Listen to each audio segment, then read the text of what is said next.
And then he'll present that to.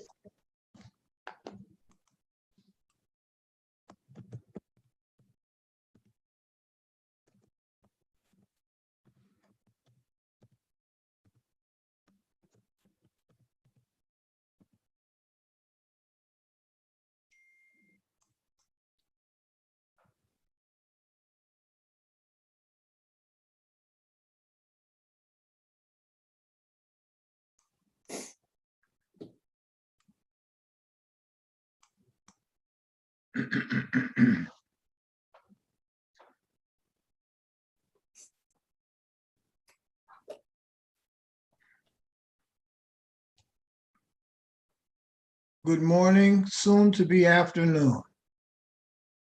Morning. Good morning.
Hello, Joe Rizzo.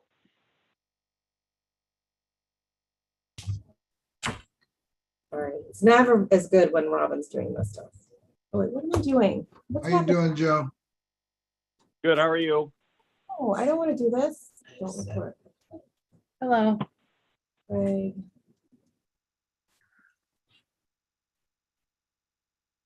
Okay, We can love your data now. Do you think? yeah, I don't have his number. Okay, I don't know how to move this. Can you get Oh, look at the camera. Sorry. My bad. Greg Genovese. Okay.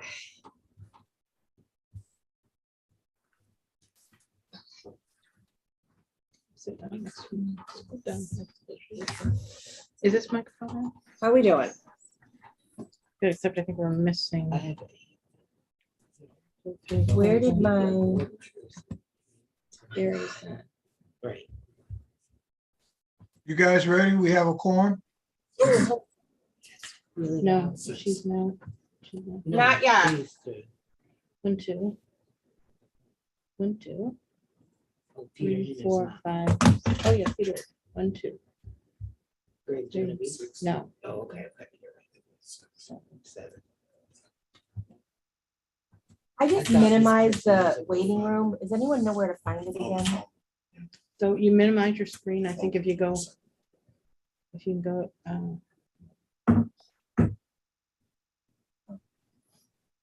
then, Where's the waiting room?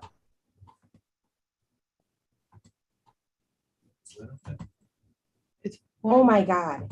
what you tell you at the bottom, if you go back to Where Hanif, is, I can't even find the Zoom right now. if you go back over to Hanif and put the little, yeah, there you go. This is the YouTube. We don't want this version. Okay, but go to Hanif this. over in the corner, yeah.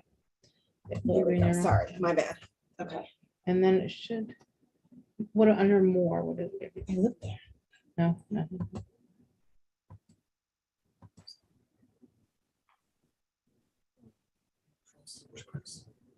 He's not Participants? coming.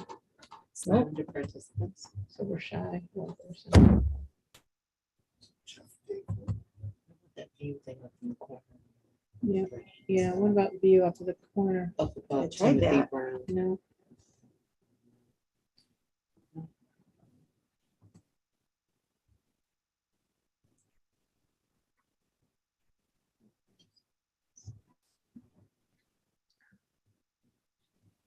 I have.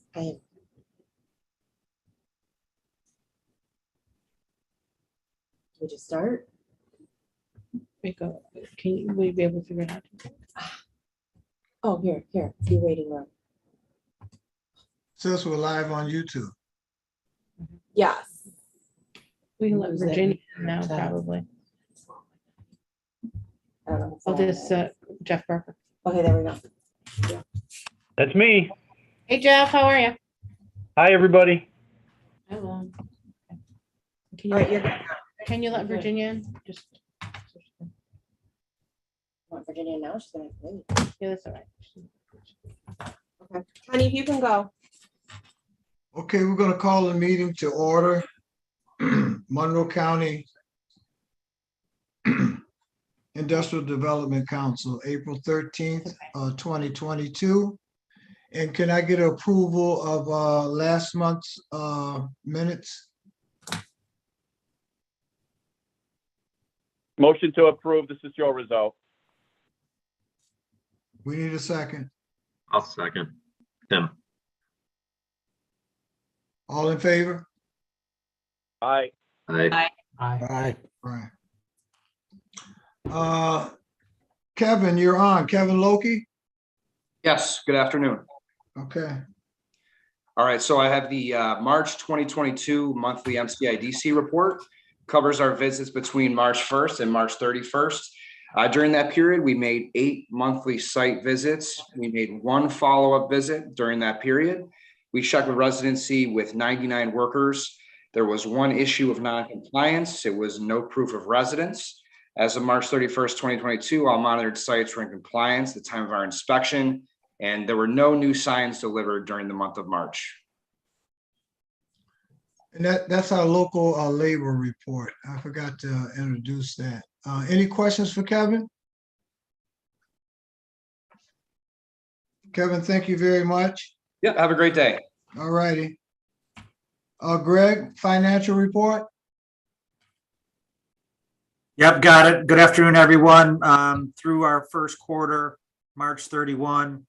Again, cash is pretty consistent where we were 3 months ago. We had a little uptick collecting those last of the receivables, if you will, the funding from Monroe County to reimburse us for the loans. That was about $450,000 we received in early January. That's where you see that our cash going up.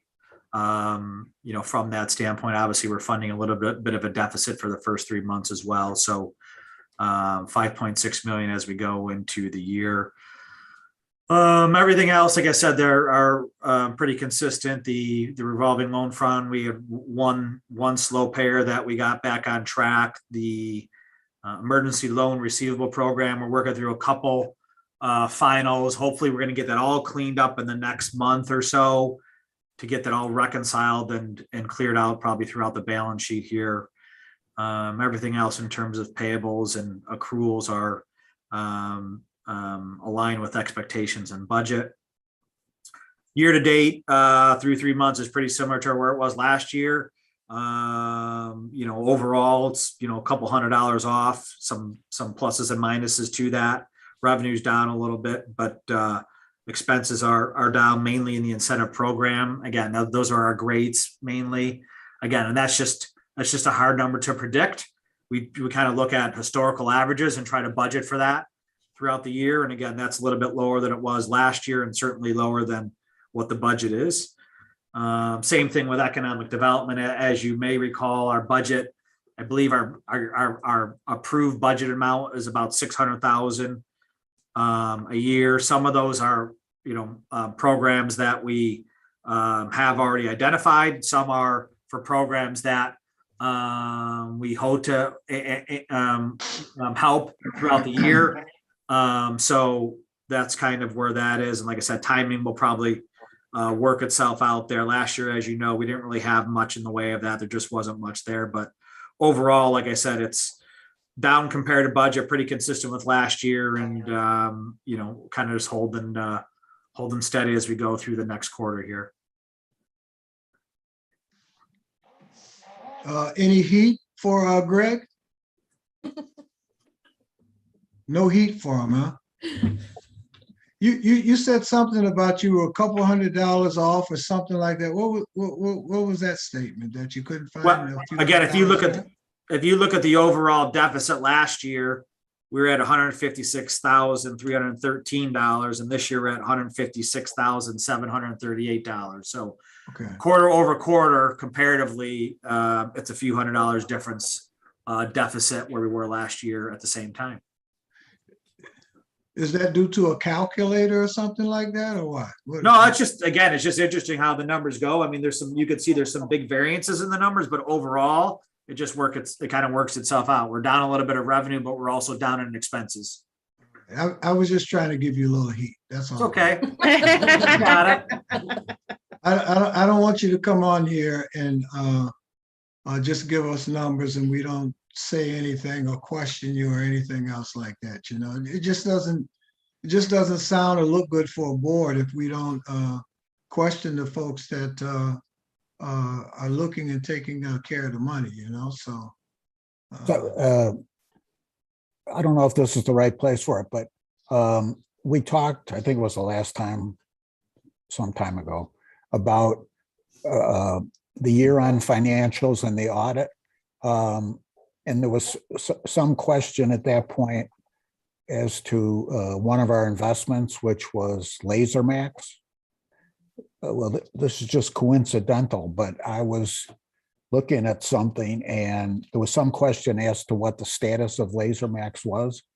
And I believe, and what I read was that they were acquired back in 2017, if the information I was reading was accurate. So does anybody know? I mean, we owned a piece of it, I think. Do you want to address that, Anna? I'm not sure how to answer the question. You just talked to LaserMax and he's asking about the investment. Sure. So the LaserMax doesn't have their shareholders meeting until late spring or early summer of this year. And so we're anticipating to get current fiscal year financials, current being 2021, late spring, early summer. And the CEO did provide us with the 2020 fiscal year financial data. And we are anticipating information to come from Trillium Lakefront Partners as well. Yeah, I got that part. What I'm saying is, again, I literally I just happened across this because I was looking at the company's financials that bought them. At least I think they bought them, which is, the old Crossman, it's now Velocity. I think they own them now. So we should look into that. Phil, here's what my recollection is from that. Crossman, the transaction I think you're referring to bought certain assets from LaserMax. Okay, our investment was in the stock of LaserMax.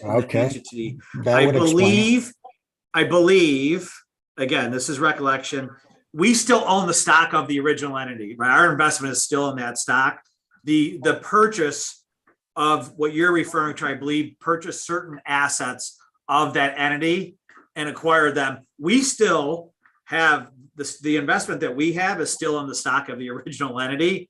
And I think what like Anna said, we have very little insight. The most recent financials we have is, I think they changed their name to like LMD Power or something like that. So the entity still exists, Bill.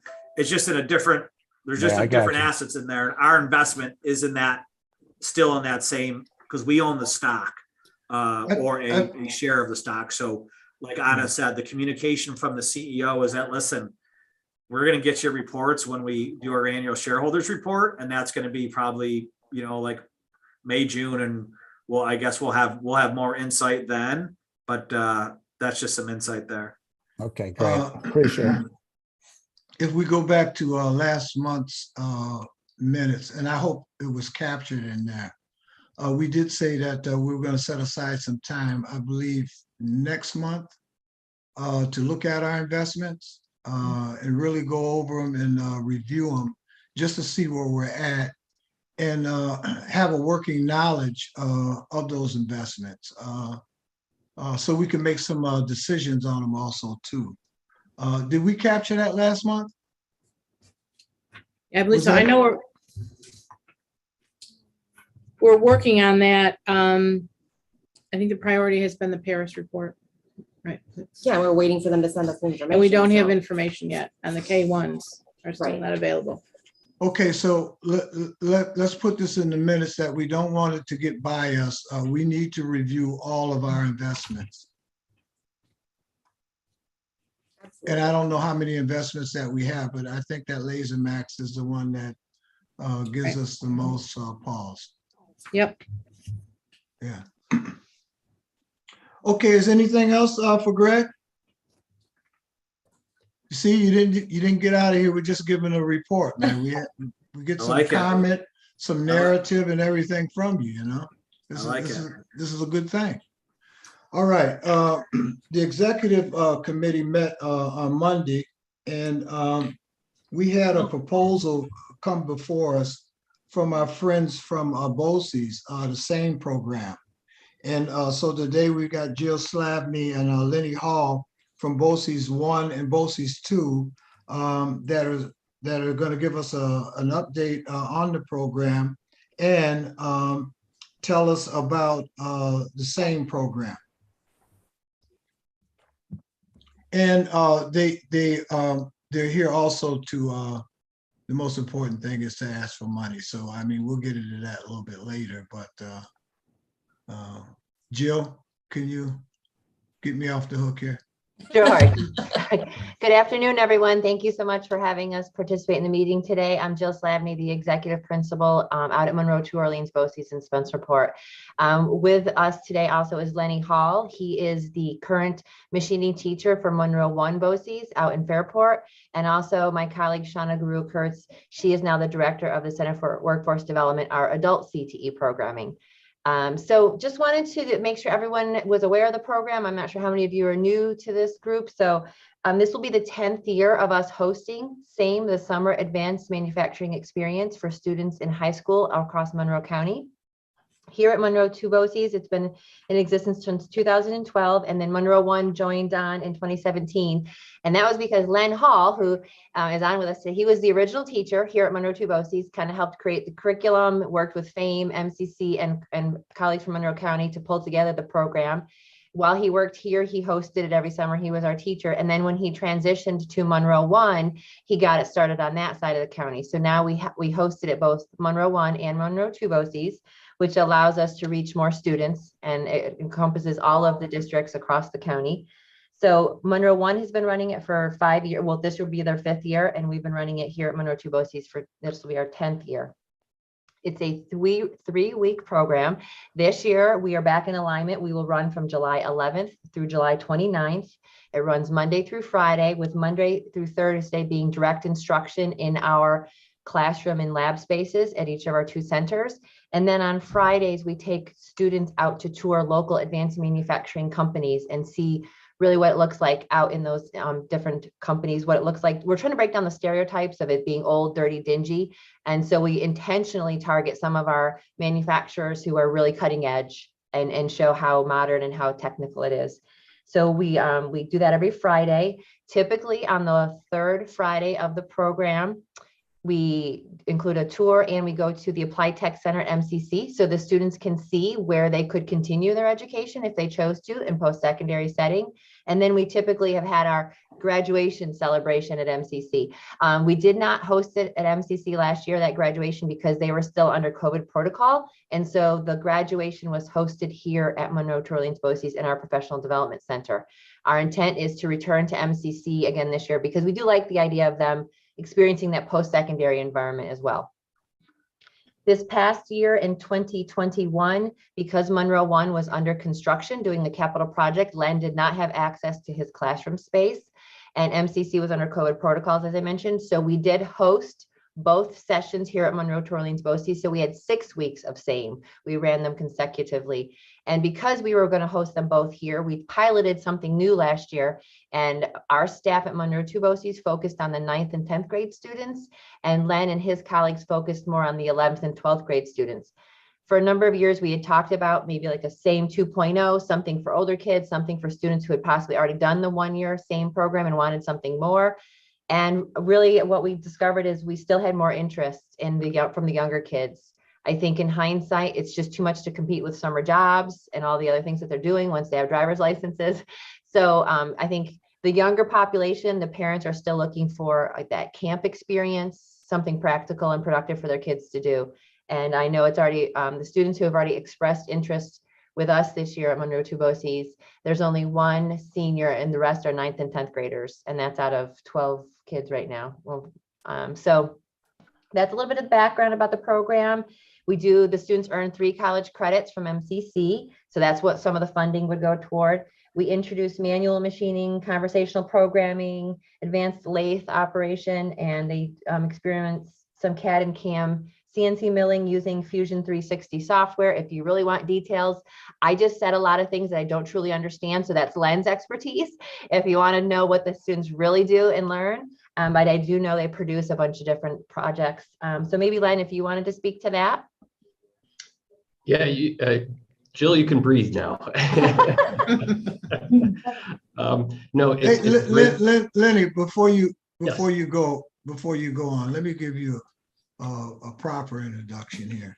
Thank you. Leonard Hall was responsible for putting this curriculum together for the same program. And I have you to know that we've been funding this program for the last 10 years. So, the corporation deems it important. But I don't think we would be anywhere without Lenny, and he's been around a long time now. He was around when these shops were dingy, but he's cleaned them up. He's cleaned up the image, even cleaned up his image, and he's such a great person for this here, and the right type of harbinger for this program here. So I give you the great Leonard Hall right here, Lenny. Thank you very much. Great introduction. And I am an Edison Tech graduate and an MCC graduate also. So, but the program is fantastic. The kids love it. Sometimes they get dragged in by their parents, but by the end of the week, they're sold. Not only is it just machining, but we expose the students to optical fabrication, machine building, and just general manufacturing in the Rochester area, which is fantastic and growing. And I'm just so excited every year, whether it's summer camp or my regular school year program, is to introduce these young folks to the extreme possibilities that they can grow into in manufacturing. So that's really all I have to add. Jill, you did a fantastic thing, but I wanted to let everyone know that it's just more than machining that we expose them to. It's engineering, optical, machine building, like I said, but just the other manufacturing areas out there that we don't know about. Recreational products like bows and arrows being made at the global group, or I'm saying it wrong, but there's one in Henrietta there. A lot of neat things going on. Any questions for Jill or Lenny? It did come up that we were interested and there was no way to track or sort of get this anecdotally, but excuse me 1 minute.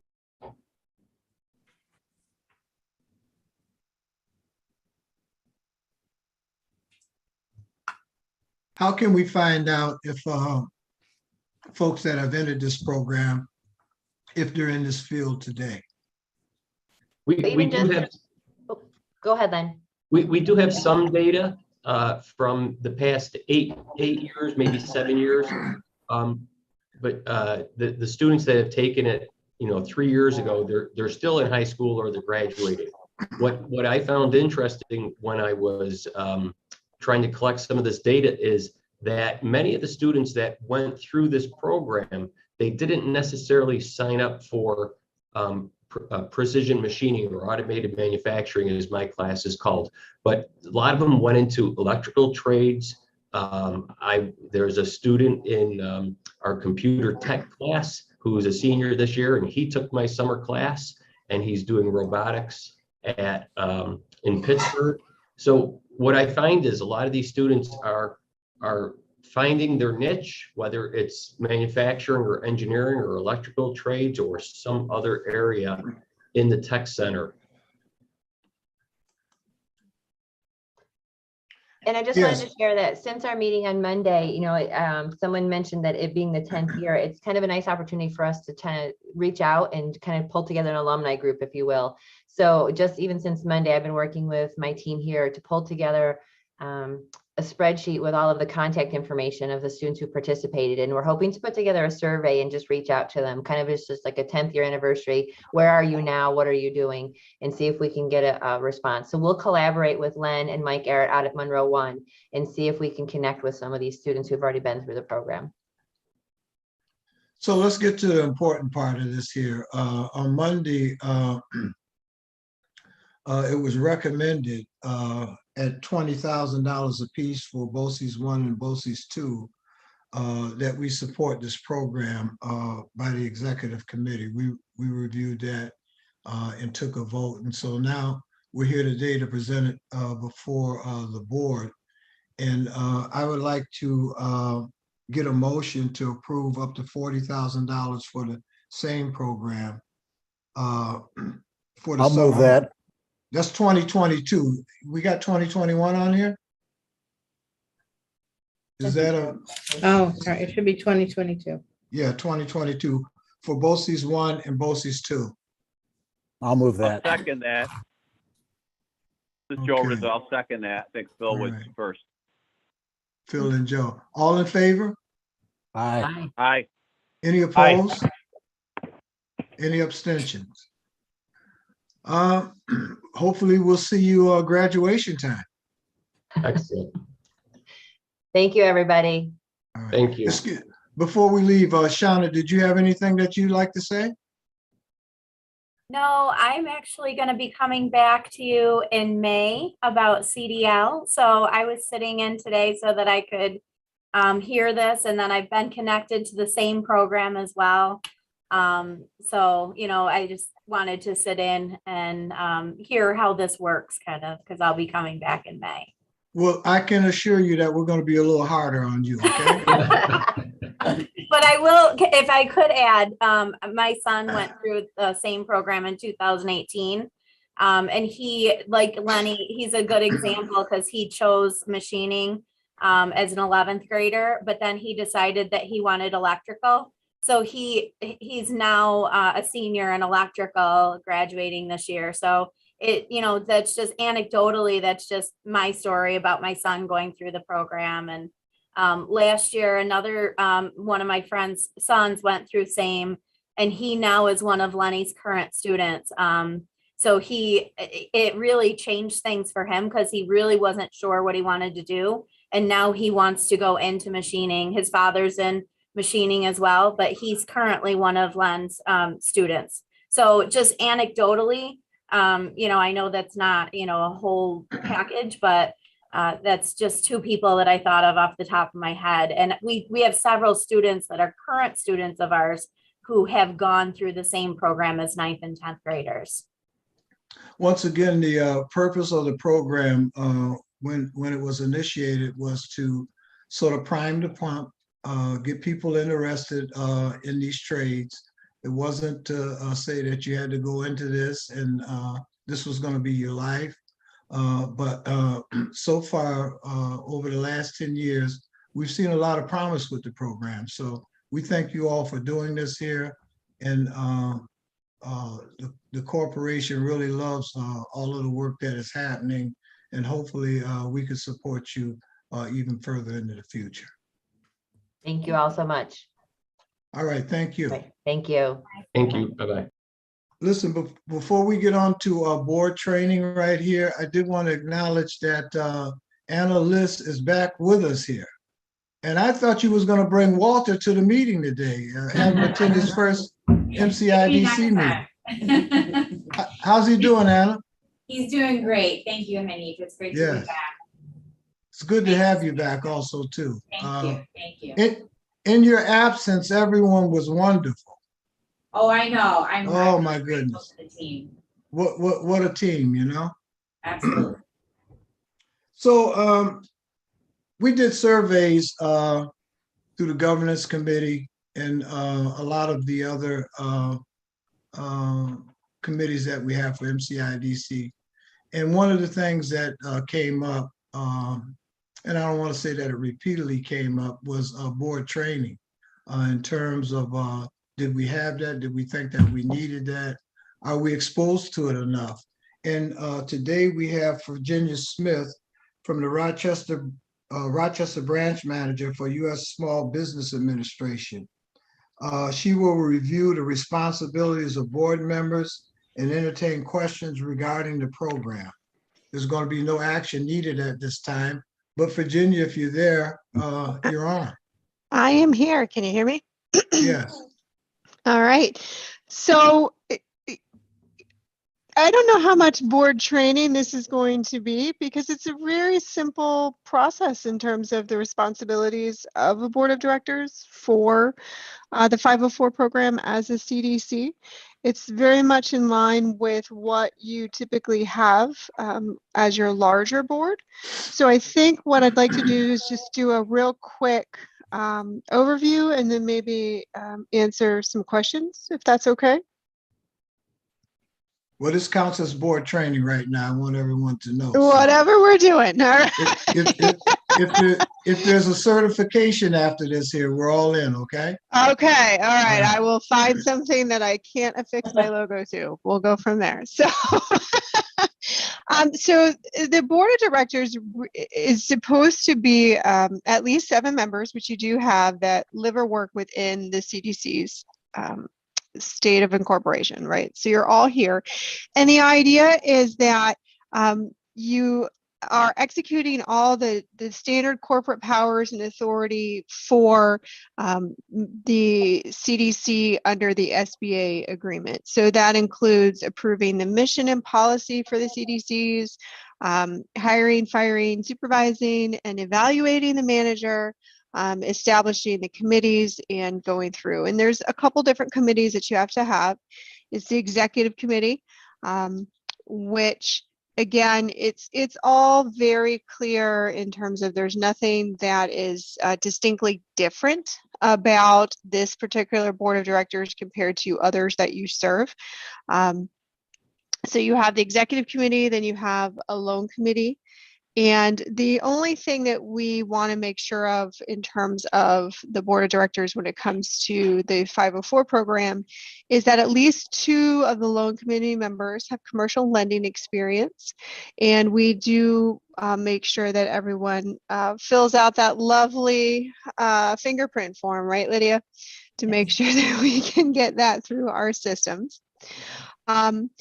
Some of the other things that are responsibility of the board is just to make sure that the expenses by the CDC are reasonable and customary, and that you have an independent audit, that you're monitoring the portfolio performance on a regular basis, that there is a semi-annual report from the manager, which includes, what's going on with your assets? How is the quality? Do you have a specific industry concentration on what you're doing? You want to make sure that you have adequate reserves. A lot of this stuff, I'm kind of looking at the CFR, which is the Code of Federal Regulations, just to give you some clarity on it. But these are things that nothing I'm talking about should surprise you. We make sure that we look at your internal controls that you have. We make sure that we look at your policies and procedures that you have. These are things that we review so that you know not only are they in line with what you're comfortable doing, they are in line with what the federal government is looking to do. You have to certify in writing that you have all of these things and that you do have our famous liabilities and errors and omissions insurance, just to make sure that you're covered. So it's really sort of an overall governance role. As far as the liability, it's the liability of the portfolio, as risky as it not is, when considering that the debentures are backed by the federal government. Many are you familiar with how that process works? There are now only 2 CDCs in our area. As you're well aware, if you had taken on Redco's portfolio, they are no longer in existence as a CDC. So you have that, and then we have Pursuit. So there are only 2 CDCs in our area that operate right now. And we look at things on an annual basis when the reports are sent to SBA. So it's pretty, nothing jumps out other than just kind of the standard paperwork that says, oh, this could be a concern, or this is something that you might want to look into. It's a very regulated area, especially when it comes to the debenture sales. So SBA kind of keeps a tight hold on it. So there's really not a lot of risk per se as a board member. I can certainly share my screen, but I'm pretty sure none of you want to read the CFR word for word. But Ella, if you change my mind as the lawyer, let me know. I'll send it over. So Lydia, I know we had done a quick brief. Is there something that I missed that you want to make sure that I highlight? Maybe if you could talk about more in detail to the extent that the loan committee's review of loans, et cetera, and recommendations.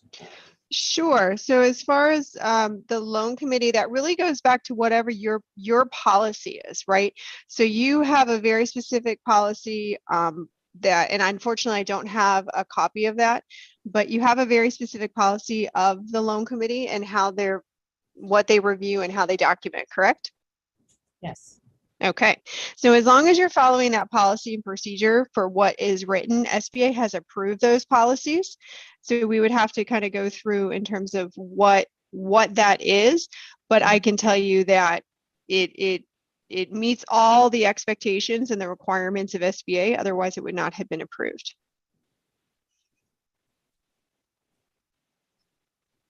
I'm not sure that I have that copy, Lydia. I don't need a copy of it. But it's not something I have in front of me. Provide it to you. You could, but I don't. But I know that our 504 office has reviewed those and has been approved. So they are up to all necessary obligations.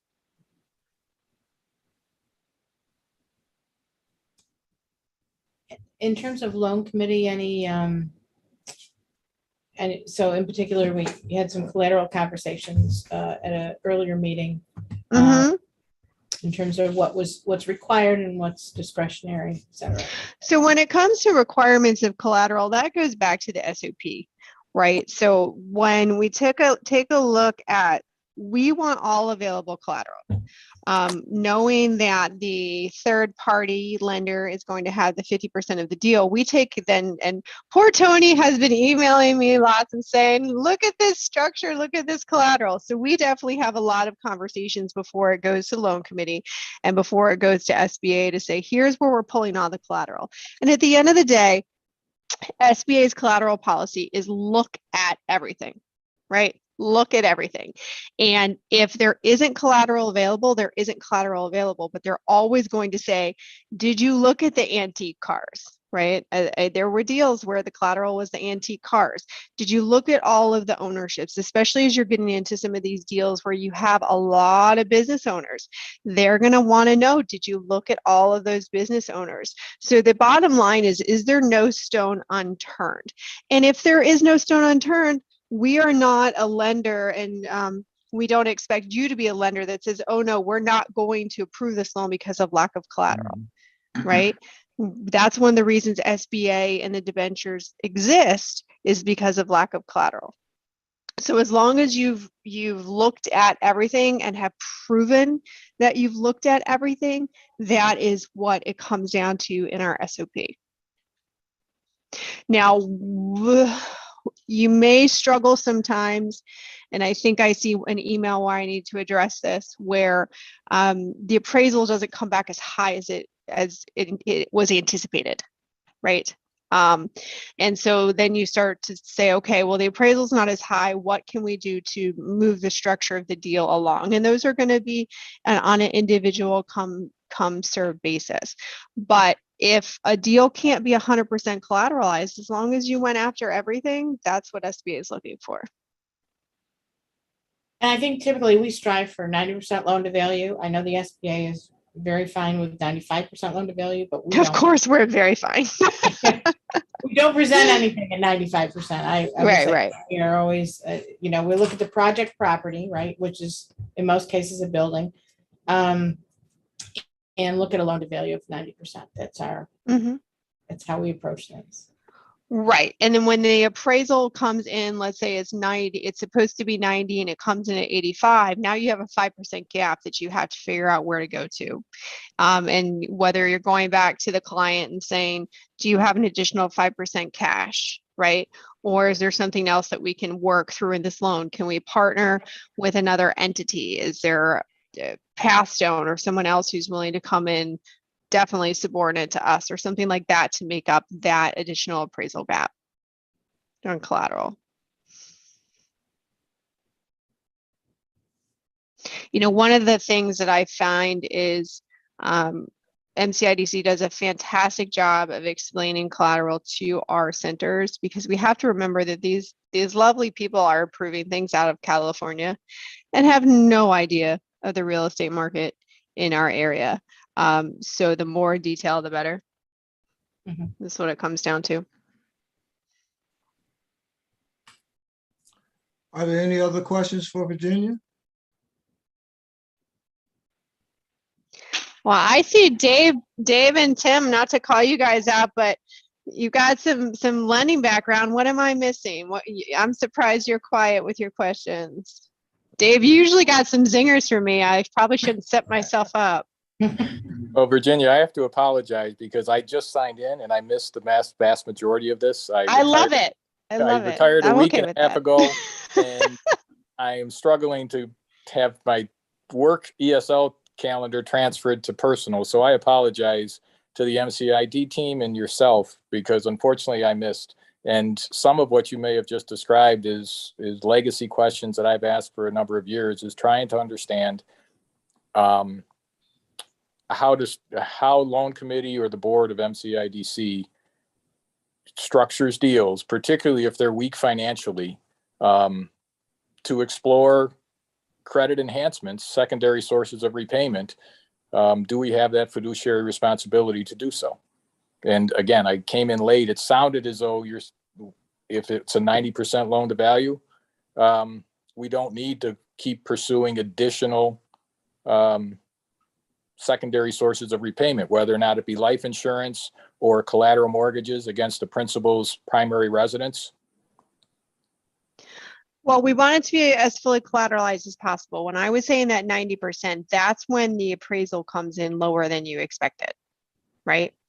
That's when I started having that conversation, because if you expect the appraisal, the appraisal is 10% lower than what you expected, and you had originally structured the deal, right? Now you have a 10% gap, and you have to look into that. And if you're 10%, and if before you didn't have that gap, you didn't bother looking at the secondary repayment structure, but now you have that gap because the appraisal came in lower, you do have to go look for it. Okay.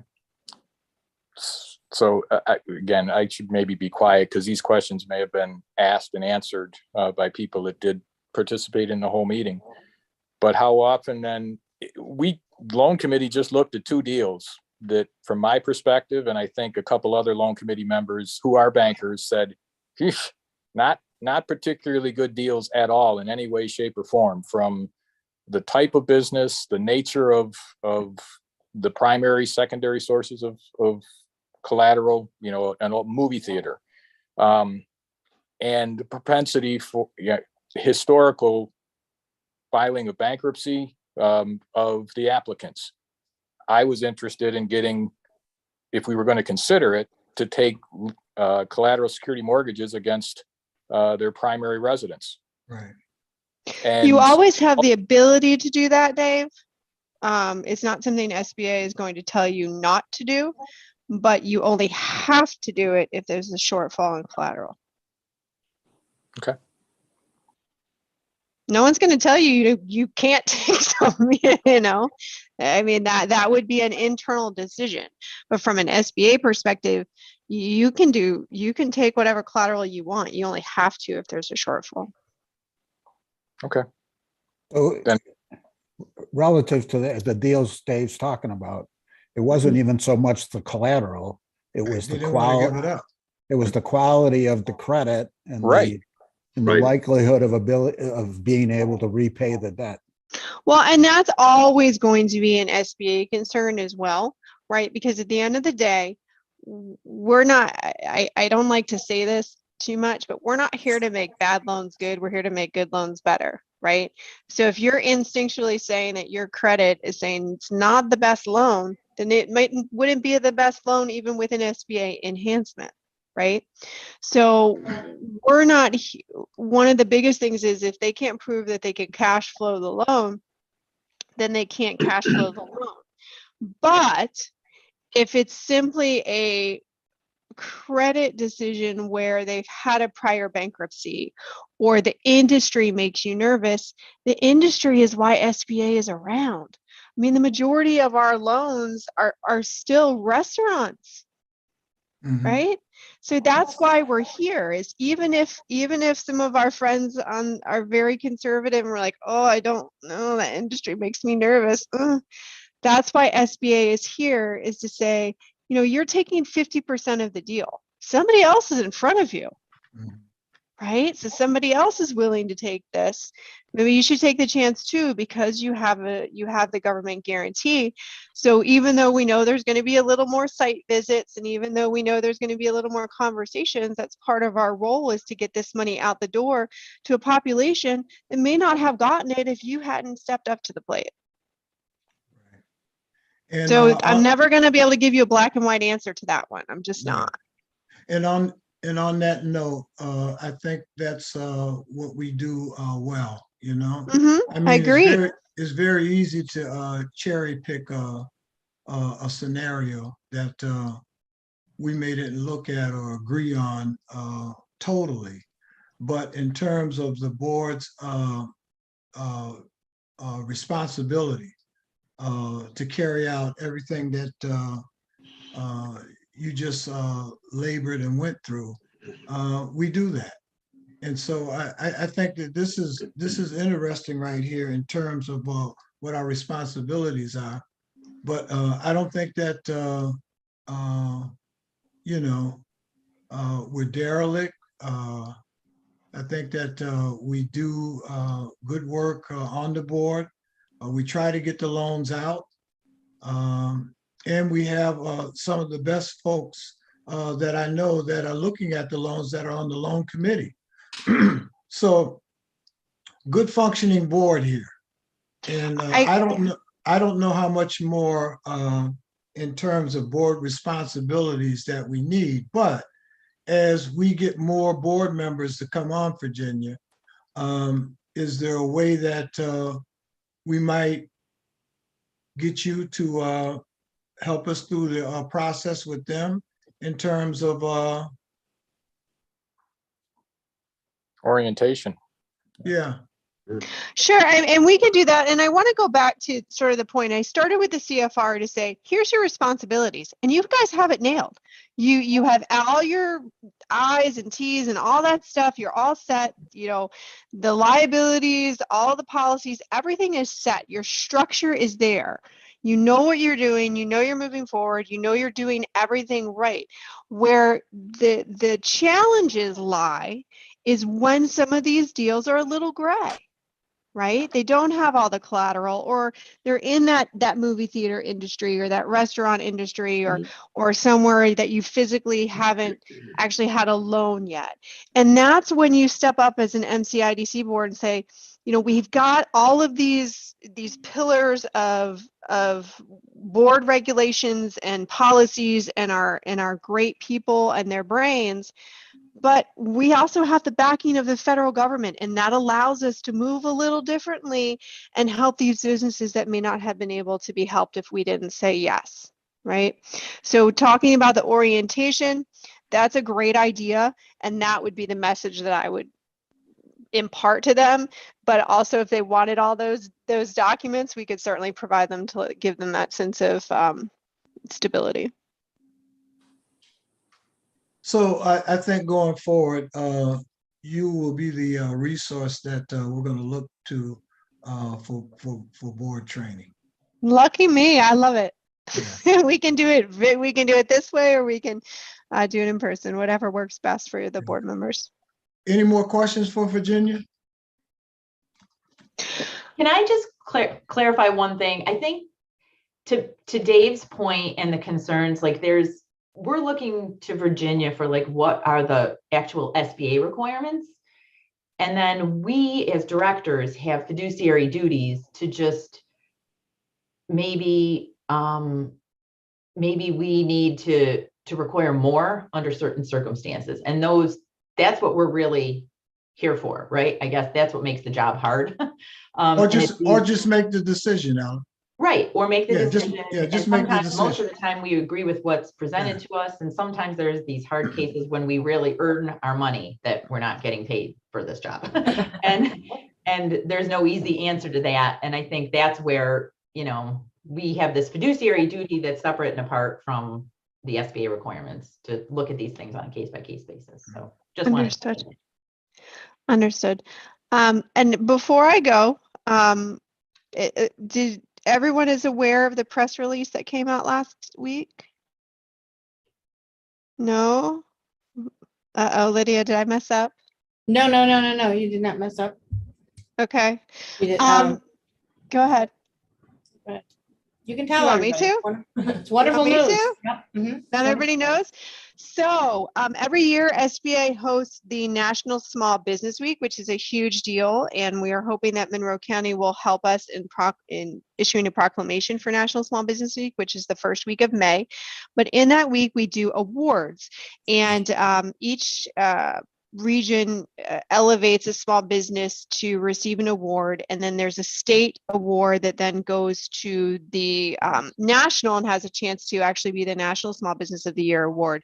And this year the New York State Small Business Person of the Year award is actually the Fun Center, with 2 locations in Webster and Henrietta, or Greece, Greece and Henrietta. And Lydia and her team put together a great nomination package. So that is a huge deal to beat out all of New York City, all of Central and the Southern Tier, and every other place in New York to have the National New York Small Business Person of the Year coming from our area. So we are unbelievably excited and hope that May 5th, he has a very good chance of being the national winner. We will see how that goes. So that is a big deal, and that without your help, that wouldn't have happened. Well, that is something to surely look forward to, you know? Yep. I'm not going to He's say an that excellent operator. We were thrilled to nominate him. Right. So. Yeah. It's good work. Any more questions? That's a little out of the box, right? Any more questions for Virginia? I got to keep the meeting rolling here. You do. So I'm going to end on my positive note. Anybody other questions? That's part of our responsibility, right? Keep the meeting going. Yep. Keep the meeting going. Okay. All right, well, thank you, everybody. Thanks for taking the time.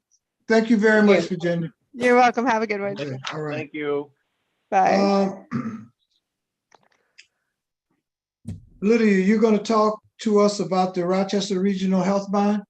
Right. You'll recall that we have had discussions at prior meetings regarding bond council, et cetera, and issuance of the bond. And you'll recall there's 3 counties involved: Genesee County, Monroe County, and St. Lawrence County. Rochester Regional Health is doing expansions in both Genesee and St. Lawrence County. They're looking just to recast the debt that is already through MCIDC that they did an expansion in 2013 with. So they have elected to have everything issued through Genesee County, use Genesee County's bond council. They will also, so bottom line is we won't have any bond issued. Our bond will actually be refinanced, so it won't be on our responsibility going forward. What will happen in our case is that they will share the fee for the new bond issuance with us. And so it's going to be sort of found money in that regard. And it would be like a similar situation to like if they had gone to DASNY, the state issuer, but DASNY wouldn't share the revenue with us. So the good news is that they selected Genesee County, and Genesee County is collaboratively looking to share the revenue, as we did in 2020 with the bond issuance we did for them, where Genesee County was involved. I think it was Genesee, Wayne, and Monroe at that point. So just wanted to give you an update. You won't be seeing a bond from them.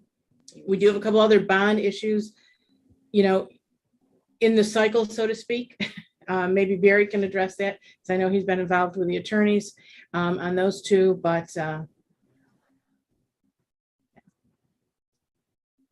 what we've got on Rochester Regional Health. Yeah. Sure.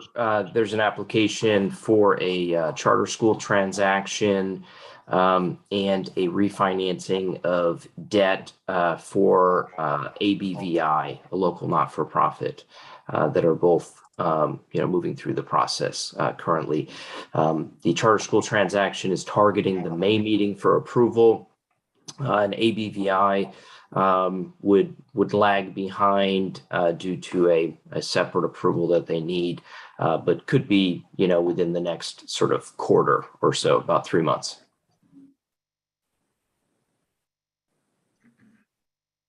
So any more questions on the Rochester Regional Health Bond? Okay, we're good on that. We need to go in. Did I hear anything? Oh. We need to go into executive session. So I need a motion to do so, and we'll turn off the live. Dave Brooks will do it. Move it. We need a second. Second, Joe Rizzo. Joe Rizzo, all right. All in favor?